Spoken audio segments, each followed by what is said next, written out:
fifth question of the course is, how do you scaffold a proficiency so there's a viable path for student success?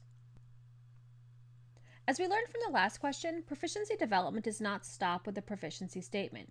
It requires defining a subset of skills that, when applied together and often, show students meet the overall target.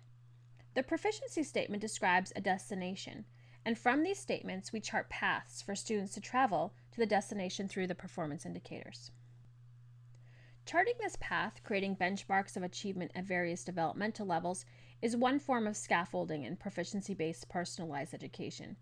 The other form is what you do in class with individual students to help them succeed.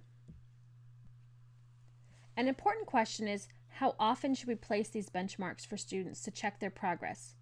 3 typical configurations are shown here.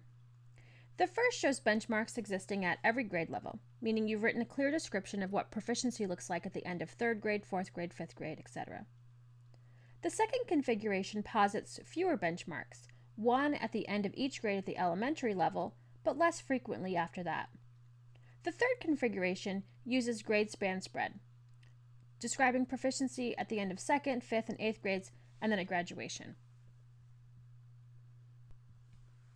In some proficiency-based systems, advancement of students is not bound to age-based grade levels at all. This may seem like a big leap, and it's certainly a big idea, but I'll ask you to imagine it for a moment. What if you looked at a graduation proficiency statement and saw that there were, for example, 10 natural levels of development that led up to ultimate proficiency? Then you define these levels, and then allowed students to meet these at their own pace, regardless of their age or the time of year. Most students maybe would still meet the targets when they are quote-unquote supposed to, but those who are ready to accelerate would be able to do so, and those who learn at a slower pace would be provided support. And you also consider that some students might accelerate in one area faster than they do in another area. Believe it or not, this decision about how to organize learning in levels like this is quite important and has many implications. The decision between grade-based distinctions and achievement-based distinctions, for example, addresses a fundamental change in how the structure of schools and learning intersect. The first step in the scaffolding process is to consider the pros and cons of different models. There are no hard and fast rules here, and different philosophies abound. In Vermont A, we sample proficiency documents, for example. Transferable skills have only one level of performance, relying on content proficiency to develop distinction and skill.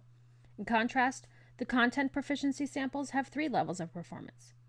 Remember, these are sample documents and are there to be a springboard for your local decisions. Once you have considered the shape of the scaffold, the next step is to consider the content of it.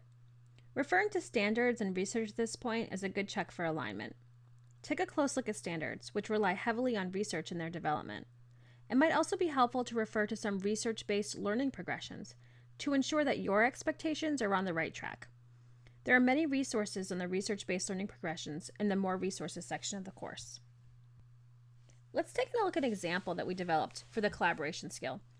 Here you can see the graduation proficiency statement we mentioned in the previous question, and then a proficiency statement for 8th grade, and one for 5th and one for 3rd.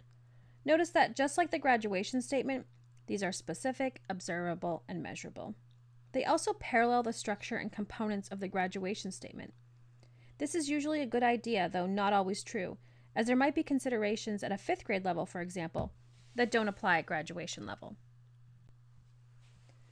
The tasks and activities that help you explore this question will ask you to think about scaffolding for vertical alignment and to write or rewrite performance indicators. This can be a difficult process, and as always, we hope you will collaborate with a colleague in this work.